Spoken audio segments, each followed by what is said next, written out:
Hello everyone, welcome back to my channel. My name is Kerragen and I'm glad you've joined me here today. So what I've got going on today is a collaboration.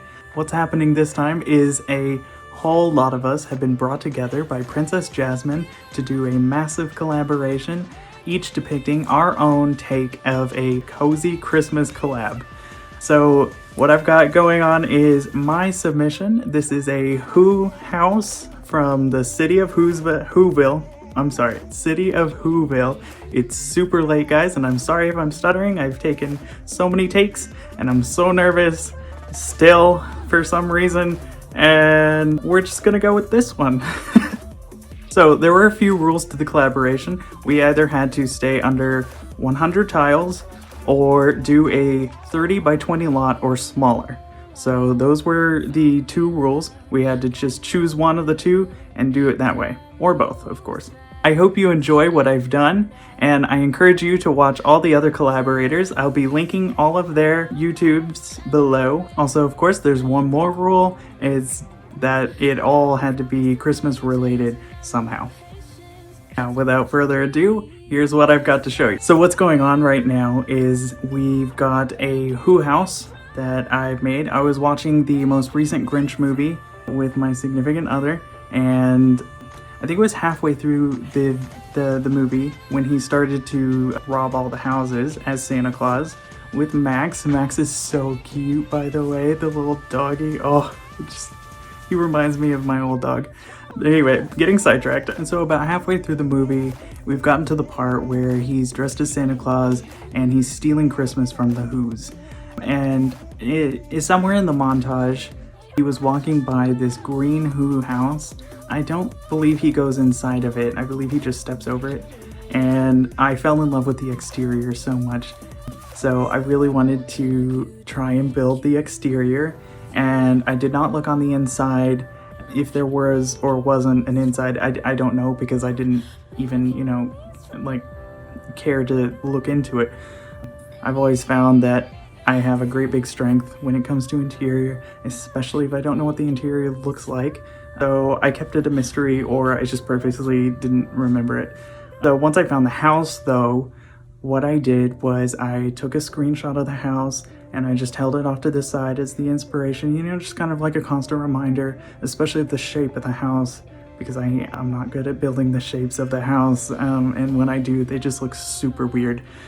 I always like to go off of something, you know me, for the outside of the home. So once I got the outside of the home done, there was a huge challenge, which was the inspiration had balconies, which I adored. I wanted to put the balconies on there, and I don't remember if I left it in the video, but somewhere in here I was going through the balconies that the game had, and I kept trying them, sizing them up, sizing them down, trying to match them against the windows, and it just wasn't working out at all. So what I ended up doing was building my own balcony.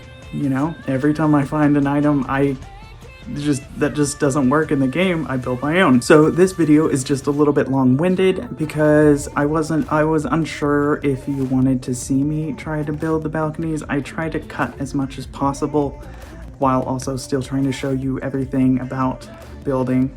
That also leads me back to, I am super sorry that at the beginning I forgot to record. So I don't have the recording of me putting up the walls, the outside walls of the house, so I'm super sorry for that. And there's one thing I also super forgot to record, which was the upstairs master bedroom. I can't remember if I left the recording in for what I did do, but I went back and I destroyed it and recreated the upstairs master bathroom. Why do I get so nervous? Luckily, my sister, Miss Unfortunate, I asked her for help one of these nights. I thought I was done with the build, but I was just staring at the upstairs master bathroom like I just mentioned, and I was hating it. And it looked so off. And I shared my screen and was like, what do you think of this? I need an outsider's opinion. So she looked at it and she helped me construct a much better master upstairs. And also, we were able to make it have a bathroom. I think the one before had a bathroom, but the only thing I did was I separated it from the main room with just a simple divider, and that wasn't really flying for me. I am a very private person, and I would personally want my master to have a walled off bathroom. I also forget to breathe. So after the balcony fiasco, which I got done, thanks again to the help of Miss Unfortunate, because once I got the balconies really finished on one side, they were a lot of work, and I didn't quite have the time to do it on the front and right side of the house because I did the left side first. And Miss Unfortunate taught me how to put a foundation under the work I've done and then turn the foundation, and then I was able to pull it off that way. So I was able to rotate the whole balcony so I could place them elsewhere as well. So I'd really like to say thank you for that. That saved a mountain of time. The time I don't have right now, so thank you, seriously. Little did I realize there was going to be another challenge once I got into the interior. The challenge was that the Whos of Whoville have very funky shaped furniture, and the furniture in The Sims is, I suppose it can be funky or it can be magical, but it's lacking round edges and that funky shape. There was only one piece of furniture that I personally think really fit the Whoville theme, and that was a dresser from Cats and Dogs, I believe.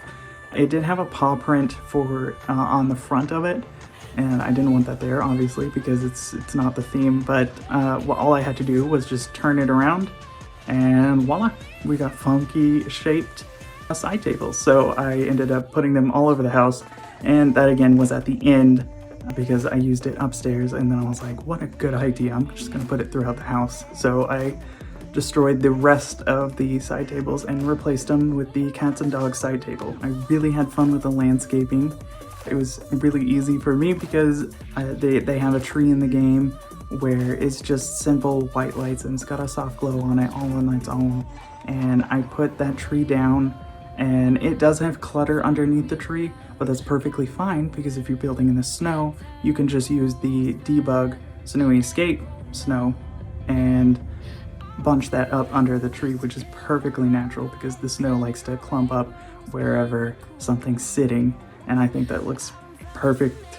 I love the snow, so I'm always trying to use it at every chance I get. And as just one last thing, my sweetheart asked if he could be in one of my videos as his sim because I had already made his sim, let's see, I'd say about a year ago, and I made him quite well. I think we look very similar, and he asked to be in some of my videos, so I left his sim in there, and it's just like a little surprise thing for the end of the speed build, and I was happy to leave him in there. Now I'm not sure how I'm doing on time on this recording. I've done a whole lot of takes, so like I said, this is the one we're going with, and I think I'm coming up on my time. If I'm not, I'm so sorry. I will leave the times below in my video so you're able to skip ahead to the intro if you wish. I understand. We don't all have the time, and I'm just happy that you were able to join me here today. So without further ado, again, I would like to remind you, please, if you liked my video, go ahead and look at all the other videos that I'm going to link down below from the other collaborators. I'm going to go support them myself, and I want to wish you all a very happy holidays. I hope you and your loved ones have a very blessed holiday, and I can't wait to see you next weekend.